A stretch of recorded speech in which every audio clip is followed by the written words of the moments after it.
എല്ലാവർക്കും സലു കിച്ചണിലേക്ക് സ്വാഗതം. ഇന്നത്തെ നമ്മളുടെ 5:55 പ്രഭാതമാണ് ഈ കാണുന്നത്. അപ്പോൾ നമുക്ക് ഈ ചക്ക കിട്ടിയിട്ട് 1-2 ദിവസമായി കേട്ടോ. അപ്പോൾ നിസാറിക്ക് നല്ല തിരക്കായിരുന്നു. അപ്പോൾ ഇന്ന് പള്ളി കഴിഞ്ഞ് വന്ന ഉടൻ തന്നെ ഗോതയിലേക്ക് ഇറങ്ങിയിരിക്കുകയാണ്. ഇതാ കണ്ടോ, കട്ട് ചെയ്തെടുക്കുന്നു.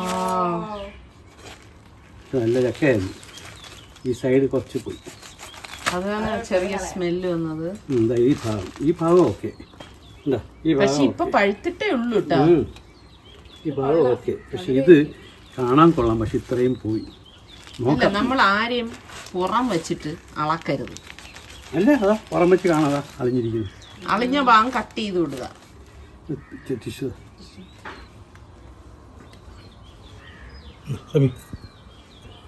കൂഴയാണ് കേട്ടാ.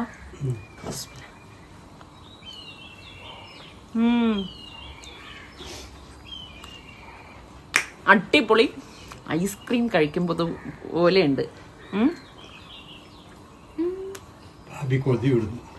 ഒരു ഗർഭിണി അടുത്ത് നിന്ന് കൊതി വിടാണ്. ഒരെണ്ണം വന്നാൽ അവൾക്ക് കൊടുക്കട്ടെ. ഭയങ്കര ടേസ്റ്റ്. അങ്ങനെയുണ്ടോളെ അതിൽ വെച്ചിട്ട് കഴിക്കാം. സൗണ്ട് ഇടുന്നെന്തിന്? സൗണ്ട് വരുന്നത് സൂപ്പർ. അപ്പൊ 2024 ആദ്യത്തെ ചക്ക മുറിക്കൽ ഷാജീനിയും കൊണ്ടു തന്നതാണ്.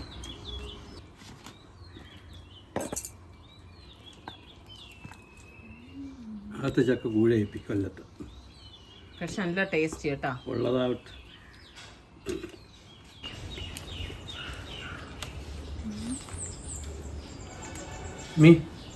ചവണി നോക്ക്, കനം. ചക്ക അല്ല, ചവണിയാണ്. ചവണി നിന്നു. നല്ല ചവണി പറയാൻ പറ്റുന്നില്ല. ചവണി നിന്നവരെ നിങ്ങൾ കണ്ടിട്ടുണ്ടോ? നല്ല ചവണി, നല്ല മധുരമുള്ള ചവണി.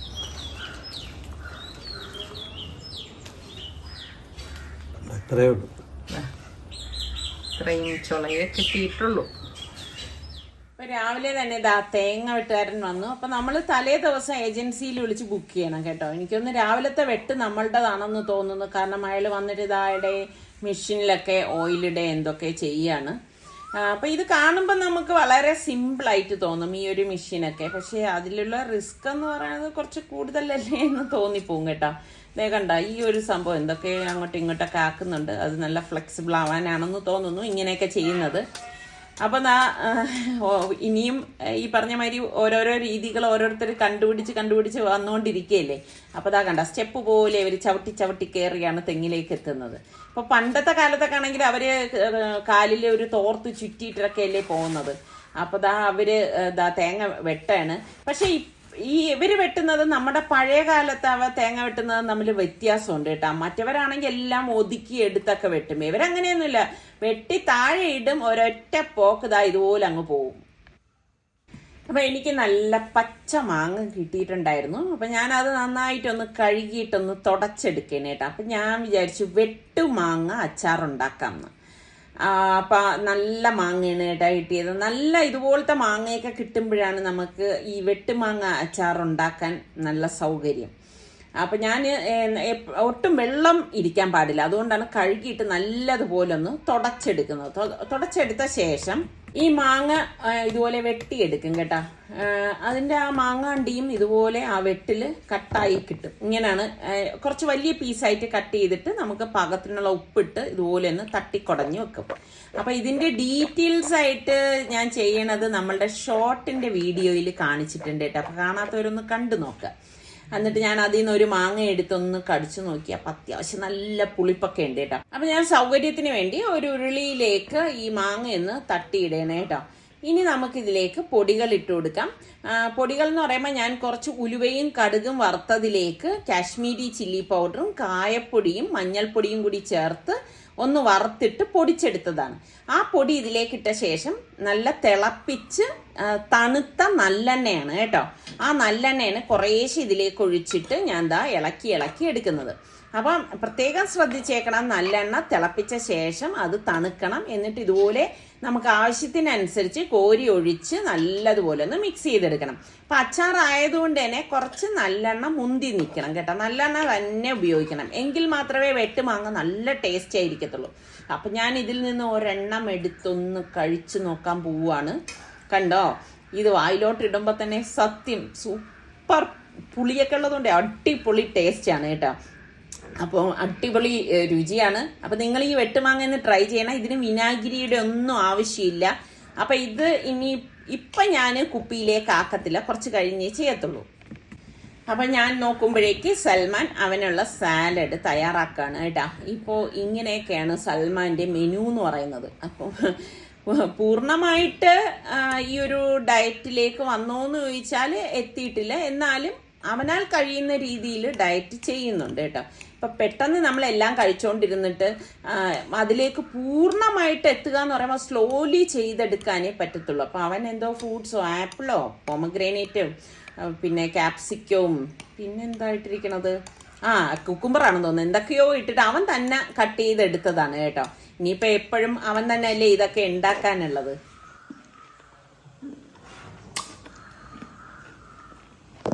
നാരങ്ങ നീര് കൂടിയും തോന്നുന്നു.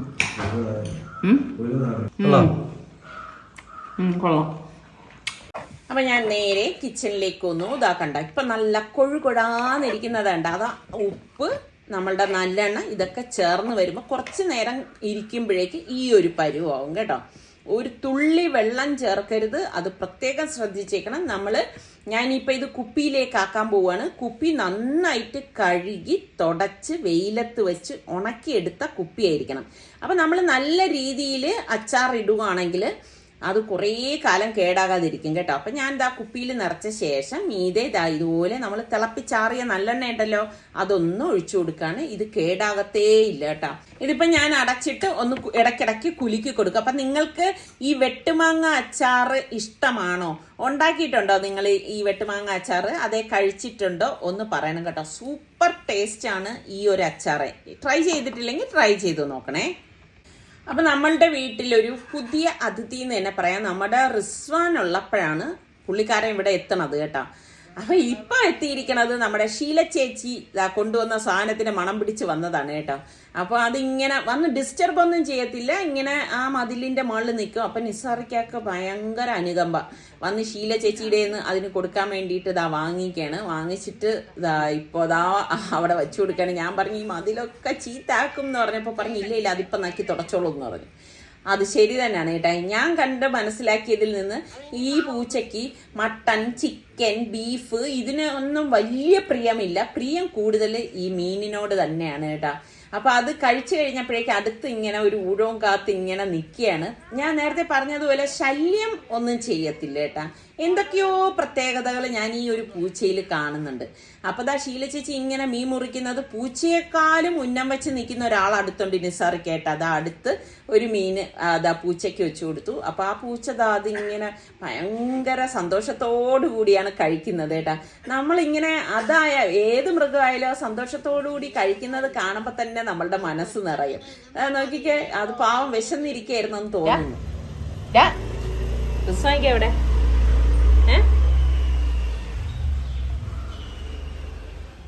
അപ്പം ഞാൻ വിചാരിച്ചു ഇന്ന് നല്ല കൊഴുകൊഴുത്ത മീൻകറി ഉണ്ടാക്കാമെന്ന്. അപ്പം ഒരു ചീനിച്ചട്ടിയിലേക്ക് ഒരു 2 ടേബിൾ സ്പൂൺ വെളിച്ചെണ്ണ ഒഴിച്ച ശേഷം ഞാനിവിടെ ഒരു സവാളയും ഒരു ചെറിയ പീസ് ഇഞ്ചിയും കൂടി അരിഞ്ഞത് ഇതിലേക്ക് ഇട്ടിട്ട് ഒന്ന് വഴറ്റി കൊടുക്കണം. സവാളയ്ക്ക് പകരം ഒരു 8-10 ചുവന്നുള്ളി ഉണ്ടെങ്കിൽ അത് മാത്രം ചേർത്താൽ മതി കേട്ടോ. എൻ്റെ കയ്യിൽ അതില്ലാത്തതുകൊണ്ടാണ് ഞാനിപ്പോൾ സവാള ചേർത്തത്. ഇതുപോലെ ഒന്ന് മൂത്ത് വരുന്ന ആ ഒരു സമയത്ത് നമുക്കിതിലേക്ക് ഒരു തക്കാളി ചേർത്ത് കൊടുക്കാം. തക്കാളിയുടെ അളവൊന്നും കൂടണ്ട, ഈ ഒരു അളവിൽ എടുത്താൽ മാത്രം മതി കേട്ടോ. കൂടിക്കഴിഞ്ഞാൽ അത്ര ടേസ്റ്റ് ഉണ്ടാവില്ല. ഇനി നമുക്കിതിലേക്ക് വേണ്ടത് 1 ടീസ്പൂൺ മഞ്ഞൾപ്പൊടി, 3 table spoon Kashmiri chilli powder, 1 table spoon മല്ലിപ്പൊടി, പാകത്തിനുള്ള ഉപ്പ്, ഇത്രയും കൂടി ഇട്ടിട്ട് നമുക്കിതൊന്ന് വഴറ്റി കൊടുക്കാം. അതായത് ആ പൊടികളുടെ ആ ഒരു പച്ചച്ചൊവ മാറത്തക്ക രീതിയിൽ ഒന്ന് വഴറ്റിയെടുത്താൽ മതി. അപ്പം തക്കാളി ഉള്ളത് കൊണ്ട് തന്നെ ഇത് അടിക്ക് പിടിക്കുക ഒന്നും ചെയ്യത്തില്ല. ഫ്ലെയിം ഒന്ന് കുറച്ച് വെച്ച ശേഷം നമ്മൾ ഇതൊന്ന് വഴറ്റിയെടുക്കണം. അപ്പോൾ ഇതാണ് അതിൻ്റെ ഒരു പരുവം എന്ന് പറയുന്നത്. അപ്പോൾ ഇതിനി ഇപ്പം നമ്മൾ ഈ ഒരു രീതിയിലല്ല ഉണ്ടാക്കിയെടുക്കുന്നത്, അതൊന്ന് തണുക്കാനായിട്ട് വെക്കും. തണുത്ത ശേഷം ഇപ്പം ഞാൻ മിക്സിയുടെ ജാർ എടുത്തിട്ട് ഇത് നമുക്ക് മിക്സിയുടെ ജാറിലേക്ക് ഇട്ട് കൊടുക്കാം. ഇട്ട് കൊടുത്തിട്ട് നമ്മളിത് അരച്ചിട്ടാണ് ഈ കറി ഉണ്ടാക്കണത് കേട്ടോ. ഭയങ്കര ടേസ്റ്റുള്ള ഒരു കറിയാണ്. നിങ്ങൾ മീൻ കറി ഉണ്ടാക്കുമ്പോൾ ഇങ്ങനെ ഈ ഒരു രീതിയിൽ ഉണ്ടാക്കാറുണ്ടോ? ചിലരൊക്കെ ഉണ്ടാക്കുന്നവരുണ്ടാവും, പിന്നെ ഉണ്ടാക്കുന്നവരുണ്ടെങ്കിൽ പറയട്ടെ. എന്നിട്ട് ഇതുപോലെ നമ്മളൊന്ന് അരച്ചെടുക്കണം. അപ്പോൾ ആ തക്കാളിയുടെ ഇതിൽ തന്നെ ആ പേസ്റ്റ് പോലെ ആയിക്കിട്ടും. അപ്പോൾ മൺചട്ടി അടുപ്പത്തേക്ക് വെച്ച ശേഷം 1 ടേബിൾ സ്പൂൺ വെളിച്ചെണ്ണ ഒഴിച്ചു കൊടുക്കാം. വെളിച്ചെണ്ണ ചൂടാകുമ്പോഴേക്ക് കുറച്ച് ഉലുവയും വറ്റൽ മുളകും അതുപോലെ തന്നെ ഒരു ചെറിയ പീസ് ഇഞ്ചി, വെളുത്തുള്ളി, പിന്നെ കുറച്ച് കൊച്ചുള്ളി ഉണ്ടെങ്കിൽ ഒരു 2-3 കൊച്ചുള്ളി. ഞാൻ പറഞ്ഞില്ലേ എൻ്റെ കയ്യിൽ ഇല്ലാത്തത് കൊണ്ട് ഞാൻ ഒരു 1/4 സവാള ഒന്ന് അരിഞ്ഞെടുത്തതാണ്. അതും കൂടി ഇട്ടിട്ട് ഒന്ന് വഴറ്റി കൊടുക്കാം. ഇതോടൊപ്പം തന്നെ നമുക്ക് കുറച്ച് കറിവേപ്പിലയും കൂടി ഇട്ടിട്ട് ഇതുപോലെ ഒന്ന് ഇളക്കി കൊടുക്കണം. അടിക്ക് പിടിക്കരുത് കേട്ടോ. ഫ്ലെയിം നോക്കി വേണം നമ്മളിത് വഴറ്റിയെടുക്കാനുള്ളത്. അപ്പോൾ ഇതൊന്ന് വഴണ്ട് വരുന്നുണ്ട്. ഒന്നും കൂടി ഒന്ന് ആവുന്ന സമയം കൊണ്ട് എൻ്റെ ഇവിടെ ചോറ് ഇവിടെ റെഡി ആയിട്ടുണ്ട് കേട്ടോ. അപ്പോൾ എല്ലാവരും എൻ്റെ അടുത്ത് കുക്കറിൽ ചോറ് വയ്ക്കുന്നത് ഓരോരുത്തർ പുതിയ ആൾക്കാർ വന്ന് കാണുമ്പോഴൊക്കെ ചോദിക്കുന്നുണ്ട്. അപ്പോൾ ഞാൻ അതിൻ്റെ ലിങ്ക് നിങ്ങൾ ചോദിക്കുന്നവർക്കൊക്കെ കൊടുക്കാറുമുണ്ട്. അപ്പോൾ ചോറ് ഊറ്റി ഒന്ന് എടുക്കുകയാണ്. അപ്പോൾ ഒരുപാട് പേര് നമ്മളുടെ വ്യൂവേഴ്സ് ഇപ്പോൾ ഈ ഒരു രീതിയിൽ ചോറ് വയ്ക്കുന്നവരുണ്ട്. അങ്ങനെയുള്ളവരൊന്ന് കമൻറ്റ് ചെയ്യട്ടാ. അപ്പോൾ ഈ സമയം കൊണ്ട് നമ്മളുടെ സവാളയൊക്കെ വഴണ്ട് വന്നിട്ടുണ്ട്. അപ്പോൾ ഈ ഒരു പരുവത്തിൽ നമുക്കിനിയിപ്പം അരപ്പ് ഇതിലേക്ക് ചേർത്ത് കൊടുക്കാം. അപ്പോൾ ഇതുപോലെ അരപ്പ് ഞാൻ ഇട്ട് കൊടുക്കുകയാണ്. ഇട്ട് കൊടുത്ത ശേഷം നമുക്കിതൊന്ന് ഇളക്കി കൊടുക്കാം കേട്ടോ. അപ്പം ഇത് ഓൾറെഡി നമ്മൾ വഴറ്റിയെടുത്ത മസാലക്കൂട്ടല്ലേ അരച്ചെടുത്തത്. അപ്പോൾ അധികം ഒന്നും നമ്മൾ വഴറ്റേണ്ട ആവശ്യമില്ല. ഒന്ന് ആ ചൂടി കിടന്നൊന്ന് വഴലണം. അതിനുശേഷം നമുക്ക് മിക്സിയുടെ ജാറിൽ തന്നെ ഞാൻ കുറച്ച് വെള്ളം ഇതിലേക്ക് ഒഴിച്ചു കൊടുക്കുകയാണ്. അപ്പോൾ വെള്ളത്തിൻ്റെ അളവ് എനിക്ക് കുറച്ച് കുറവായിട്ട് തോന്നിയതുകൊണ്ട് ഞാൻ മിക്സിയുടെ ജാറിൽ തന്നെ കുറച്ച് കൂടുതൽ വെള്ളം ഇതിലേക്ക് ഒഴിച്ചിട്ട് പാകത്തിനുള്ള പുളിവെള്ളം കൂടി ഒഴിച്ചു കൊടുക്കുകയാണേ. പിന്നെ നമ്മൾ മീൻകറി ഉണ്ടാക്കുമ്പോൾ പ്രത്യേകം ശ്രദ്ധിക്കേണ്ട കാര്യം വെള്ളം ഓവറായി പോരുത് കേട്ടോ. കാരണം നമ്മൾ മീൻ കഷ്ണങ്ങൾ ഇട്ട ശേഷം നമ്മൾ നോക്കിക്കോളൂ, അതിൻ്റെ ചാറ് കുറച്ചുകൂടി ഒന്ന് ലൂസാവും. അപ്പോൾ അത് അഡ്ജസ്റ്റ് ചെയ്ത് മാത്രമേ നമ്മൾ ഇതിലേക്ക് വെള്ളം ചേർക്കാവൂ. അത് തിളയ്ക്കാൻ നമുക്കൊന്ന് മൂടി വെച്ചു കൊടുക്കാം. അപ്പം ഞാൻ ഇവിടെ കുറച്ച് ഇഞ്ചിയും വെളുത്തുള്ളിയൊക്കെ ഞാനും മോളും കൂടി ഒന്ന് പൊളിച്ചെടുത്ത് വെച്ചിട്ടുണ്ടായിരുന്നു. അത് കഴുകിയ ശേഷം പ്രോസസ്സറിലേക്ക് ഇട്ടിട്ട് ഒന്ന് ചോപ്പ് ചെയ്തെടുക്കുകയാണ്. അപ്പോൾ ആദ്യം ഞാൻ ഇതുപോലെ ഒന്ന് ചോപ്പ് ചെയ്തെടുത്ത ശേഷമാണ് പിന്നെ ഇത് പേസ്റ്റ് ആക്കി എടുക്കുന്നത്. അല്ലെങ്കിൽ എന്താണെന്ന് വെച്ചാൽ ഡയറക്റ്റ് നമ്മൾ മിക്സിയിലേക്ക് അതായത് ജാറിലേക്ക് ഇടുമ്പോൾ അതിൻ്റെ ബ്ലേഡ് ഒടിഞ്ഞു പോകാനുള്ള സാധ്യത ഒരുപാട് കൂടുതലാണ്. അല്ലെങ്കിൽ പിന്നെ നമ്മൾ ചെറിയ പീസാക്കി ഇഞ്ചിയെ കട്ട് ചെയ്തിട്ടൊക്കെ ഇട്ടിട്ട് അരച്ചെടുക്കണം. അപ്പോൾ പ്രോസസ്സർ ഉണ്ടെങ്കിൽ നമുക്ക് സൗകര്യമാണ്. ഇതുപോലെ ഒന്ന് പെട്ടെന്ന് അത് ക്രഷായി കിട്ടുമല്ലോ. അപ്പോൾ ഇതിനിടയിൽ ഞാൻ നമ്മുടെ മീൻകറി അടപ്പ് തുറന്ന് നോക്കി. അപ്പോൾ ചാറ് തിളച്ച് വന്നപ്പോഴേക്കും ഞാൻ മീൻ കഷ്ണങ്ങൾ ഇട്ട് കൊടുക്കുകയാണ്. ഇത് പാരമീനാണ് കേട്ടോ. എനിക്ക് ഭയങ്കര ഇഷ്ടമുള്ള മീനാണ് പാരമീൻ എന്ന് പറയുന്നത്. അപ്പം നിങ്ങൾക്കൊക്കെ ഏത് ടൈപ്പ് മീനിനോടാണ് പ്രിയം കൂടുതൽ? ഞാൻ ഇടയ്ക്കിടയ്ക്ക് മീൻകറി വെക്കുമ്പോൾ നിങ്ങളുടെ അടുത്തൊക്കെ ചോദിക്കാറുണ്ട്. അപ്പോൾ ഓരോരുത്തർക്കും ഓരോരോ ഇഷ്ടങ്ങളല്ലേ. അപ്പോൾ മീൻ കഷ്ണങ്ങൾ ഇട്ട ശേഷം നമുക്കിത് മൂടി വെച്ചു കൊടുക്കാം. അപ്പോൾ വീണ്ടും ഞാൻ വന്ന് നമ്മളുടെ ഇഞ്ചി അപ്പം ഞാനിവിടെ ക്രഷ് ചെയ്ത് വെച്ചല്ലോ, അത് കണ്ടെയ്നറിലേക്ക് മാറ്റുവാണ്. ശരിക്കും പറഞ്ഞാൽ നമുക്ക് ഈ ഇഞ്ചിയും വെളുത്തുള്ളിയൊക്കെ പൊളിച്ചെടുക്കാനാണ് ഭയങ്കര ബുദ്ധിമുട്ട്. അതൊരു 1.5 പണി തന്നെയാണ് കേട്ടോ. പിന്നെ ഞാൻ 1 കിലോ ഇഞ്ചിക്ക് 1 കിലോ വെളുത്തുള്ളി ഈ ഒരു റേഷ്യയിലാണ് എടുക്കുന്നത് കേട്ടോ. അപ്പം 1/2 കിലോ എടുക്കുകയാണെങ്കിൽ 1/2 കിലോ വെളുത്തുള്ളിയും പൊളിച്ച ശേഷം കേട്ടോ 1/2 കിലോ വെളുത്തുള്ളിയും 1/2 കിലോ ഇഞ്ചിയും എടുക്കും. അപ്പോൾ അത് നമ്മൾ രണ്ടും സമം എടുക്കുമ്പം നമുക്കത് കറക്റ്റ് ആയിരിക്കും അതിൻ്റെ ആ ഒരു അളവെന്ന് പറയുന്നത്. അപ്പം ഞാൻ അടുത്തത് വെളുത്തുള്ളിയും ഇതുപോലെ ഒന്ന് ക്രഷ് ചെയ്ത് എടുക്കുകയാണ്. അപ്പം ഇങ്ങനെ എടുത്ത് വയ്ക്കുമ്പോഴേക്കും നമുക്ക് നല്ല സൗകര്യമാണ് അരച്ചെടുക്കാനായിട്ട്. കണ്ട നല്ല ഫൈനായിട്ട് കിട്ടിയിട്ടുണ്ട്. അപ്പോൾ അതും ഞാൻ അടുത്ത കണ്ടെയ്നറിലേക്ക് മാറ്റിയാണ്. അപ്പം ഞാനിത് വർഷങ്ങളായിട്ട് ചെയ്യുന്ന ഒരു പ്രോസസ്സാണ് കേട്ടോ, ഈ ഇഞ്ചി വെളുത്തുള്ളി പേസ്റ്റ് ഉണ്ടാക്കി വെക്കുക എന്നുള്ളത്. അപ്പോൾ അതുകൊണ്ട് തന്നെ എനിക്കത് തീർന്നു കഴിഞ്ഞാൽ ഭയങ്കര ബുദ്ധിമുട്ടാണ്. അപ്പം എല്ലാ കറികൾക്കും നമ്മളത് ഉപയോഗിക്കുന്നില്ലെങ്കിലും അത്യാവശ്യം വേണ്ടതിനൊക്കെ എനിക്കിത് യൂസ്ഫുൾ ആണ്. അപ്പം ഞാൻ കുറച്ച് ഇഞ്ചിയും അതുപോലെ തന്നെ കുറച്ച് വെളുത്തുള്ളിയും കൂടി ഇതിലേക്ക് ഇട്ടിട്ട് ഇനി കുറച്ച് വെള്ളം ഒഴിച്ച് അരയാൻ പാകത്തിനുള്ള വെള്ളം കേട്ടോ. വെള്ളത്തിൻ്റെ അളവ് കൂടിപ്പോയേ ചെയ്യരുത്. ഇനി നമ്മൾ അടിച്ചെടുക്കും, നല്ല പേസ്റ്റ് പോലെ നമുക്ക് കിട്ടും. അല്ലാതെ നമ്മൾ ഇതിലേക്ക് ഓയിൽ ഒഴിക്കുകയോ ഒന്നും വേണ്ട. ഞാനിത് വർഷങ്ങളായിട്ട് ചെയ്യുന്നുണ്ട്, എനിക്ക് യാതൊരു കുഴപ്പവും ഇല്ല കേട്ടോ. അപ്പോൾ നമ്മളുടെ കറി ഇതിനിടയിൽ ഞാൻ നോക്കി നല്ല പരുവത്തിന് വന്നിട്ടുണ്ട്. കണ്ടോ, ഈ ഒരു പരുവത്തിൽ നമ്മൾ ഓഫ് ചെയ്യണം. അപ്പം മീൻ കഷ്ണങ്ങൾ ഇട്ട ശേഷം ഒരു 3-4 മിനിറ്റ് കിടന്നാൽ മാത്രം മതിയാവും. നമ്മളുടെ മീൻകറി അടിപൊളിയായിട്ടുണ്ട് കണ്ടോ. അപ്പോൾ ഉപ്പും പുളിയൊക്കെ ഉണ്ടോയെന്ന് ഞാൻ നോക്കുകയാണ്. എല്ലാം പാകത്തിനുണ്ട്. ശരിക്കും പറഞ്ഞാൽ പുട്ടും മീൻകറിയും ഭയങ്കര കോമ്പിനേഷനാണ് അല്ലേ. അപ്പോൾ അതാ നമ്മളുടെ ഇഞ്ചിയും വെളുത്തുള്ളിയും പേസ്റ്റ് ആക്കിയത് ഞാൻ ഇതാ ഒരു കണ്ടെയ്നറിലേക്ക് മാറ്റി. അപ്പോൾ ഇതുപോലെ 2-3 ബാച്ചായിട്ട് ഞാൻ അരച്ചെടുക്കുന്നതാണ് ഈ കണ്ടെയ്നറിലേക്ക് മാറ്റണത്. അപ്പോൾ മീൻകറി ഞാൻ ഗ്യാസ് ഓഫ് ചെയ്ത് വെച്ച് കേട്ടോ. അപ്പോൾ അത് ചോറിന് വേണ്ടിയിട്ടുള്ളതാണ്. അപ്പം ഞാൻ വിചാരിച്ചു രാത്രി പുട്ടും കൂടിയാണ് മനസ്സിൽ കണ്ടുകൊണ്ടാണ് മീൻകറി തയ്യാറാക്കിയത്. അപ്പം പുട്ടിന് ഞാൻ പറഞ്ഞില്ലേ നല്ല കോമ്പിനേഷൻ അല്ലേ, നിങ്ങൾക്കൊക്കെ ഇഷ്ടമാണോ? അപ്പോൾ ഇതാണ് നമ്മുടെ പരുവം. അപ്പോൾ ഇത് നന്നായിട്ട് ഇളക്കി യോജിപ്പിക്കണം. കാരണം നമ്മൾ ഈ എടുക്കുന്ന ഇതിൽ മിക്സ് ചെയ്ത് അരച്ചെടുക്കുമ്പോഴേക്കും അതിൻ്റെ ആ ഒരു പരുവം വേറൊരു രീതിയാവില്ല. അപ്പോൾ നമ്മൾ ഈ കണ്ടെയ്നറിലാക്കിയിട്ട് നല്ലതുപോലെ മിക്സ് ചെയ്ത ശേഷം, ഇതിപ്പോൾ വലിയൊരു സ്റ്റീൽ പ്ലേറ്റ് ആണ് കേട്ടോ, കാണുന്നത് പോലെയല്ല, നല്ല വലിപ്പമുള്ളതാണ്. അപ്പോൾ ഈ സ്റ്റീൽ പ്ലേറ്റിലേക്ക് ഞാൻ ഒഴിച്ചു വെക്കാണ്. ഇപ്പം നിങ്ങളുടെ കയ്യിൽ ഐസ് ക്യൂബൊക്കെ വയ്ക്കുന്ന ആ ഒരു കണ്ടെയ്നറിൽ വേണമെങ്കിലും ചെയ്യാം. അത് മെനക്കേടാണ് കേട്ടോ. ഇതാവുമ്പോൾ എളുപ്പമാണ്. അപ്പോൾ ഇങ്ങനെ വെച്ചിട്ട് ഞാനിത് ഫ്രീസറിലേക്ക് സെറ്റ് ചെയ്യാൻ വയ്ക്കും. അതിനുശേഷം ഞാൻ നാളെ ഈ സംഭവം പുറത്തെടുത്തിട്ട് കട്ട് ചെയ്ത് വയ്ക്കത്തുള്ളൂ കേട്ടോ. അപ്പോൾ വെളിയിൽ നോക്കുമ്പോഴേക്കും നല്ല മഴ കേട്ടോ. മഴയെന്ന് പറഞ്ഞാൽ ഭയങ്കര ശക്തമായിട്ടുള്ള മഴ, പെട്ടെന്ന് വന്ന മഴയാണ് കേട്ടോ. ഒരു ഭയങ്കരമായിട്ടൊരു ഇടി വെട്ടി അതിനുശേഷം ഇതുപോലെ മഴ പെയ്യാണ്. അപ്പം എനിക്ക് ഞാൻ വന്നു മഴയൊന്ന് കാണാനായിട്ട്. എനിക്ക് പേടിയുണ്ടായിരുന്നു ഇവിടെ നിന്ന് മഴ ഇങ്ങനെ വാച്ച് ചെയ്യാനായിട്ട്, കാരണം മിന്നലും ഉണ്ടായിരുന്നു കേട്ടോ. അപ്പം ഞാൻ നോക്കുമ്പോഴേക്കും നിസാറിക്ക രാവിലെ സൽമാൻ മുട്ട കഴിച്ചതിൻ്റെ മഞ്ഞ മാറ്റി വെച്ചിട്ടുണ്ടായിരുന്നു. ആ മഞ്ഞ കഴിക്കത്തില്ല കേട്ടോ. അപ്പോൾ അത് പൂച്ചയ്ക്ക് ഇട്ട് കൊടുക്കുകയാണ്. അതിങ്ങനെ ആസ്വദിച്ച് നക്കി നക്കി നക്കി കഴിക്കുകയാണ് കേട്ടോ. ഞാൻ പറഞ്ഞു ഇതെന്തെന്ന് ലോലിപ്പോപ്പോ ഇതിങ്ങനെ നക്കി നക്കി കഴിക്കാനായിട്ട്. അപ്പോൾ അതിനിടയിൽ ഇങ്ങനെ മഴയും പെയ്യുന്നുണ്ട്. അപ്പോൾ പാവം അതിങ്ങനെ കഴിച്ചുകൊണ്ടേയിരിക്കുകയാണ്. അപ്പോൾ ഞാൻ കുറച്ച് ചക്ക വാങ്ങിച്ചിട്ടുണ്ടായിരുന്നു കേട്ടോ. അങ്ങനെ ആ ചക്ക കഴുകി വൃത്തിയാക്കിയത്, ആ വാങ്ങിയ ചക്ക ഫുൾ ഇതിലേക്ക് ഇടയാണ്. ഇത് എത്ര രൂപയുടെ ചക്കയാണെന്ന് നിങ്ങൾക്ക് ഗസ് ചെയ്യാമോ? ഞാൻ പറയട്ടെ, 75 രൂപയുടെ ചക്കയാണ് ഈ കുക്കറിൽ കാണുന്നത്. ഇത്രയേ ഉള്ളൂ കേട്ടോ ചോള. എന്നിട്ട് അതിൽ പാകത്തിനുള്ള ഉപ്പും കുറച്ച് വെള്ളം കൂടി ഒഴിച്ച ശേഷം ഞാനിനി ഇത് വേവിക്കാൻ പോവാണ്. 2 വിസിൽ കേൾക്കണത് വരെ ഞാനിതൊന്ന് വേവിച്ചെടുക്കും. ചില സമയങ്ങളിൽ ഇങ്ങനെയാണ്, അത് കഴിക്കണം ഇത് കഴിക്കണം എന്നൊക്കെ എനിക്ക് തോന്നും കേട്ടോ. അപ്പോൾ ഞാൻ അതിന് ചമ്മന്തിക്ക് വേണ്ടിയിട്ട് തേങ്ങയും ഒരു 3-4 ചുവന്നുള്ളിയും ഒടംകൊല്ലി മുളക്, ഇതാണ് ഒടംകൊല്ലി മുളക്. നിങ്ങൾ ഈ മുളകിന് എന്ത് പേര് പറയും? ഇതൊരു ഒടംകൊല്ലി തന്നെയാണ്. ഒരു മുളക് കഴിച്ചാൽ തന്നെ നക്ഷത്രം എണ്ണി പോകും, അത്ര എരിവാണ് ഈ ഒരു മുളകിനുള്ളത് കേട്ടോ. അപ്പോൾ അത് 2 ഞാൻ ഇട്ട് കൊടുത്തു. എന്നിട്ട് ഇത് മിക്സിയുടെ ജാറിലേക്ക് ഇട്ടിട്ട് ഒന്ന് കറക്കിയെടുക്കണം. ശരിക്കും പറഞ്ഞാൽ ഇത് അമ്മിക്കല്ലിൽ വെച്ചിട്ട് ചതച്ചരച്ചെടുക്കുമ്പോഴാണ് അതിൻ്റെ ഒരു ടേസ്റ്റ് ഉള്ളത്. പക്ഷെ എനിക്ക് കൈ വയ്യാത്തതുകൊണ്ട് ഞാൻ ആ സാഹസത്തിന് മുതിരുന്നില്ല. പാകത്തിനുള്ള ഉപ്പും കൂടി ഇട്ടിട്ട് ഒന്ന് കറക്കിയെടുക്കുകയാണ് കേട്ടോ. അപ്പോൾ നമ്മളുടെ ഒടംകൊല്ലി മുളക് ചമ്മന്തി റെഡി ആയിട്ടുണ്ട്. ശരിക്കും പറഞ്ഞാൽ ഇതുപോലെ ഒരു മഴ സമയത്ത് നല്ല ചക്കയും ഇതുപോലെ ചമ്മന്തിയൊക്കെ കൂട്ടി കഴിക്കുന്നതിൻ്റെ ടേസ്റ്റും ആ ഒരു എന്ത് പറയാൻ ആ ഒരു സാഹചര്യം എന്ന് പറഞ്ഞാൽ അതൊരു ഭയങ്കരമാണ് കേട്ടോ. നമുക്ക് മറക്കാൻ പറ്റാത്തൊരു അനുഭവമല്ലേ അതൊക്കെ. അപ്പോൾ നമ്മളുടെ ചക്ക റെഡി ആയിട്ടുണ്ട്. ഇത്രയുള്ളൂ, അത് ഞാൻ ഊറ്റിയെടുത്ത് കേട്ടോ. അപ്പോൾ കൊച്ചു ചക്കച്ചുളയായിരുന്നു കേട്ടോ. എന്നാലും വേണ്ടൂല, കൊതി തോന്നിക്കഴിഞ്ഞാൽ പിന്നെ അത് തിന്നണം. പിന്നെ നമ്മുടെ സൽമാൻ ഇതൊന്നും കഴിക്കത്തില്ല കേട്ടോ.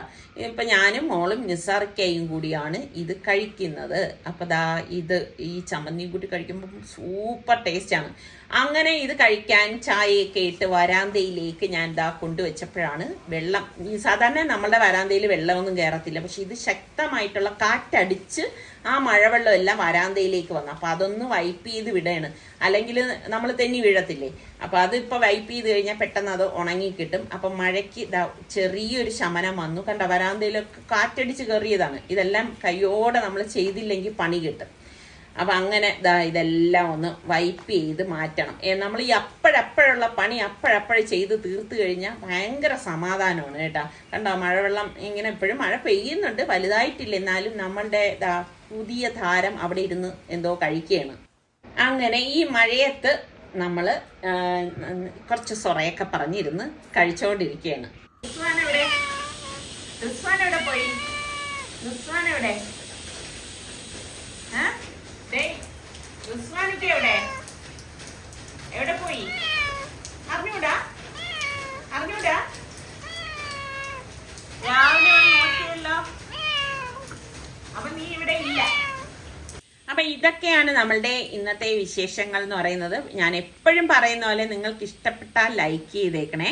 അതുപോലെ തന്നെ സബ്സ്ക്രൈബ് ചെയ്യാത്ത ആരെങ്കിലും ഒക്കെ ഉണ്ടെങ്കിൽ നിങ്ങൾ കണ്ടു നോക്കിയിട്ട് ഇഷ്ടപ്പെടാണെങ്കിൽ മാത്രം കേട്ടോ സബ്സ്ക്രൈബ് ചെയ്യുക. ആ ബെല്ലൈക്കൺ പ്രസ് ചെയ്യുകയും ചെയ്യണം. അപ്പോൾ ഒരു ഓൾ എന്നൊരു ഓപ്ഷൻ വരും. അതും കൂടി ക്ലിക്ക് ചെയ്താൽ മാത്രമേ ഞങ്ങൾ വീഡിയോസൊക്കെ പോസ്റ്റ് ചെയ്യുമ്പോൾ നിങ്ങൾക്ക് നോട്ടിഫിക്കേഷനൊക്കെ കിട്ടത്തുള്ളൂ. നമ്മുടെ ഈ പൂച്ചക്കുട്ടൻ കുറേ നേരം കൊണ്ട് മുഖമൊക്കെ ശരീരമൊക്കെ വൃത്തിയാക്കുന്നുണ്ട്. ഇവന് നല്ലൊരു പേര് നിങ്ങൾ ആരെങ്കിലും സജസ്റ്റ് ചെയ്യാമോ?